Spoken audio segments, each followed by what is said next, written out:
ముందుగానే నైరుతి 13న అండమాన్లోకి ఋతుపవనాలు ప్రవేశించేటటువంటి ఛాన్స్ అయితే ఉందట. ఈసారి ముందుగానే నైరుతి ఋతుపవనాలు రాష్ట్రానికి అయితే చేరుకోబోతా ఉన్నాయి. 13న అండమాన్లోకి ఋతుపవనాలు ప్రవేశిస్తే మరొక వారం రోజుల్లోనే 13 తర్వాత ఒక వారం రోజుల్లోనే తెలంగాణకు అయితే వచ్చేటటువంటి అవకాశం అయితే ఉంది. వస్తాయట, ఒక వారం రోజుల్లోనే వస్తాయి. కాబట్టి జూన్ రెండో వారంలోగా ప్రవేశించినట.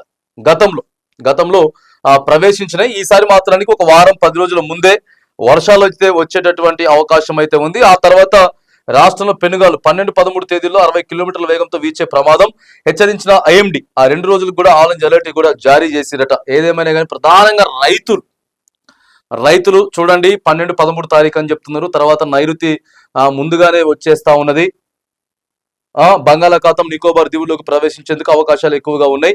కాబట్టి ఐఎండి మరి మన రాష్ట్రానికి సంబంధించి కానీ సో ఇది టోటల్ ఎపిసోడ్ కి సంబంధించి ఇంకొక వారం తర్వాత కూడా డీటెయిల్ గా చెప్తామని చెప్తా ఉన్నారు.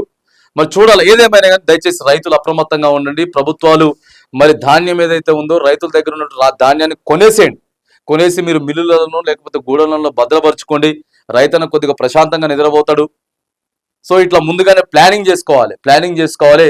ముందుగానే ఇక్కడైతే హెచ్చరిస్తా ఉన్నారు అంటే చెప్తా ఉన్నారు. దయచేసి అందరూ కూడా ఈ వర్షాల వల్ల వస్తే ఎవరెవరైతే ఇబ్బందులు పడతారో వాళ్ళంతా కూడా దయచేసి కొంత మీరు ఏర్పాట్లు చేసుకోవాల్సినటువంటి అవసరం అయితే ఉంది.